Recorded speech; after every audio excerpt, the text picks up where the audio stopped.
J'en connais plusieurs milliers, donc pour moi elles sont toutes, elles valent toutes le coup grosso modo. Donc ça, il y en a des plus belles que d'autres, hein, ça c'est certain. Mais bon, il y en a quand on tombe dessus, on a beaucoup plus envie de faire quelque chose pour elles, quoi. Parce qu'elles sont un petit truc un peu magique, quoi. Là, chez moi, quand j'étais petit, dans un des innombrables logements que j'ai eu, à une époque, ma mère avait affiché un petit papier qui était fait avec des plantes, avec des petites fleurs, un truc un petit peu artisanal, avec cette petite phrase qui disait le bonheur, c'est comme un myosotis, tout petit, tout gentil, dans un coin de la vie. Et ben voilà, moi, myosotis à moi, c'est les mares, grosso modo. Je sais pas, quand je m'y retrouve, je me sens rempli d'une force mystique qui fait que qu'on s'y sent bien, et du coup je suis optimiste sur le fait d'arriver à préserver quelques sites, même si j'arrive pas à faire un dixième de ce que je voudrais faire, et ben un dixième c'est déjà vachement bien, quoi. Donc voilà, donc bien accroché par le milieu mare, parce que c'est un petit microsystème qui regorge de vie, quoi. Enfin, c'est un monde à lui tout seul, donc je sais qu'on peut y passer des heures et des heures à rester devant une mare, à observer ce qui s'y passe, à observer les gérisses et les notonectes foncer sur leur proie, les larves de libellules, capturer les têtards ou les tritons. C'est vraiment un microcosme, quoi. Donc, quand on sait que dans une mare il y a plusieurs centaines de tritons crêtés, et quand on connaît le statut de l'espèce et sa répartition et ses effectifs, on se dit bah là je suis devant un trésor, quoi, tout simplement. Parce que bon voilà, c'est le dragon des eaux, c'est une sacrée bête, quoi. C'est préhistorique à la fois c'est super beau, donc ça peut pas être très évolué. Enfin, c'est vraiment. On parle beaucoup du triton crêté parce que c'est vraiment une espèce parapluie au niveau de la Mars. Quand il y a le triton crêté, il y a une végétation aquatique luxuriante, il y a une foule d'insectes, il y a les autres tritons. Donc quand il est là, grosso modo, c'est que l'écosystème se porte bien et qu'il y a toute foule d'espèces à côté. Mais c'est aussi qu'il est au sein d'un bocage qui est bien conservé, où les pratiques n'ont pas trop changé, où il reste un maillage de haies, et donc on trouve toutes les espèces à côté, quoi. Donc c'est vraiment là l'intérêt de pouvoir travailler sur ces espèces-là. Et voilà, sauver un triton crêté, c'est aussi sauver tout ce qui va derrière, quoi. Donc aussi, par exemple, le busard cendré, là on est sur un site où il y a le triton crêté dans les deux mares juste à côté, juste en dessous. Et puis voilà, on a ce qu'on appelle de la polyculture avec élevage. Là. Donc là, on est sur des sols pauvres. Donc les exploitants agricoles ont toujours su diversifier leurs activités de manière à toujours s'y retrouver. Et donc de cette diversité de parcelles, on retrouve une diversité, biodiversité en l'occurrence. Donc voilà, on a le busard cendré qui vient nicher ici. On a toute foule d'espèces qui valent vraiment le coup d'être vues et surtout d'être conservées. Et puis voilà, puis c'est quand même des milieux qui sont particuliers parce qu'ils sont tous pour la plupart dus à l'homme, pour différentes raisons, hein, que ce soit pour l'irrigation, que ce soit pour de l'abreuvage, etc. Donc il y a une histoire qui est vraiment intimement liée entre la mare et l'homme. Combler une mare, c'est combler une partie de son histoire, c'est combler une partie de son patrimoine, enfin à mon sens, en tout cas.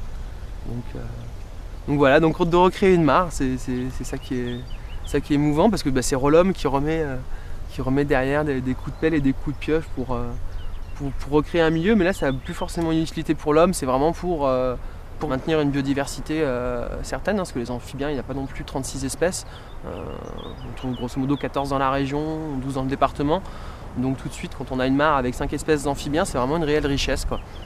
Concrètement, mener un inventaire amphibien, c'est sur une commune, à l'échelle d'une commune, c'est répertorier d'abord dans un premier temps tous les points d'eau de la commune. Donc ça fait que le naturaliste qui fait ça, il visite toute la commune, donc il voit tous les milieux différents qu'on peut y voir.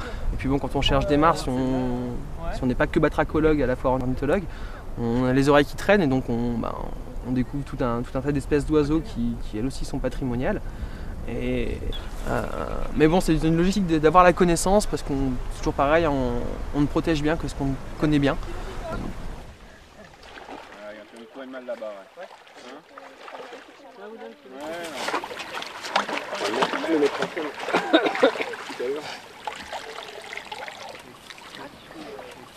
Ah, c'est Ça y est? Pas mal? Non, on a une belle femelle, hein. Ah. Une belle féfille.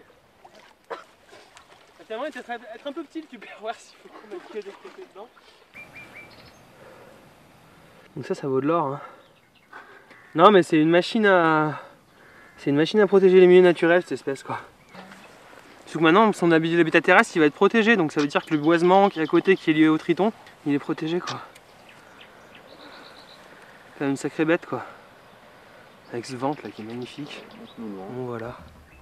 Bon, on va passer au comptage. Alors, Triton crété. Donc on a donc... Bon, vous notez dans la tête, de toute façon 2 femelles, 1 mâle de crété. Donc Triton alpestre, on a un couple. 5. Dire, il y a des tritons crétés, attention, ne faites pas votre zone industrielle comme ça peut arriver à Lanty. Donc Lanty, c'est une des communes des Monts du Lyonnais sur lesquelles on a mené nos inventaires, parce qu'on a découvert à l'époque la plus grosse population de tritons crétés qu'on connaissait dans le département. Donc voilà, on a eu des beaux contacts avec les élus, avec la commune, on a pu les avertir, attention, là vous avez quelque chose d'assez spécial et puis de patrimonial qu'il faut conserver à tout prix. Et puis bon, du coup, de fil en aiguille, on a appris qu'il y avait un projet d'extension d'une zone artisanale qui grosso modo détruisait le bout de bocage le plus joli de la commune. Là, du coup, par cette espèce-là, il y a un bureau d'études qui a fait une étude d'impact, comme ils se doivent le faire. Et puis du coup, quand la communauté de communes a eu un petit peu les chiffres de savoir qu'est-ce que ça allait leur coûter de faire la zone industrielle en détruisant des milieux à tritons crétés, là ils ont ravisé un petit peu leur idée et puis ils se sont dit que ça serait peut-être bien de la mettre ailleurs, quoi. Donc concrètement, grâce au triton crété, on a préservé plusieurs centaines d'hectares de bocage qui abritent des espèces qui deviennent peu communes finalement, qui étaient des espèces communes à l'avant dans la nature ordinaire, mais cette nature ordinaire, eh ben, elle est encerclée de lotissements, elle est encerclée de routes, d'autoroutes. Grosso modo, c'est un petit peu la mission que je me suis fixée. Tout le monde faut que se fixe un petit objectif sur Terre à accomplir quelque chose. Et ben voilà, moi mon accomplissement, c'est arriver à combattre cette urbanisation qui pousse sur tout cet espace-là, parce que moi c'est cet espace-là que je veux préserver.